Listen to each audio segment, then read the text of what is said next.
अबूर मिन बादी सबअत अबूर नफिदत कलिमातुल्लाह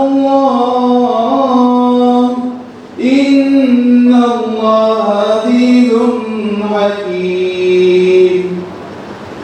और अगर जमीन के तमाम दरख्त कलम बन जाए और समंदर स्याही बन जाए और उसके बाद 7 समंदर और मिला दिया जाए तब भी अल्लाह के कलिमात खत्म ना होंगे। बेशक अल्लाह गालिब है, हिकमत वाला है। गुड मॉर्निंग मोहतरम हज़रात, respected guest and dignitaries, on behalf of youth care कानका केरला गोवा, मैं आप सबका इस ड्रग अवेयरनेस प्रोग्राम में तहे दिल से इस्तकबाल करता हूँ। आज का प्रोग्राम सिर्फ एक इवेंट नहीं है, ये एक मिशन है। A mission to spread awareness and deliver one strong message. Say no to drugs, yes to life. Drugs खामोशी से हमारे यूथ, हमारे घरों, हमारे सोसाइटी को डिस्ट्रॉय कर रहा है। इसीलिए आज हम सब यहाँ जमा है ताकि अवेयरनेस क्रिएट करें, गाइडेंस हासिल करें और मिलकर इस ग्रोइंग थ्रेट के खिलाफ खड़े हो सकें। अब इस गैदरिंग का आगाज तिलावत कुरान से करते हैं। मैं उज़ैर खान को दावत देता हूँ कि वो स्टेज पर तशरीफ लाएं और क़िरात पेश करें।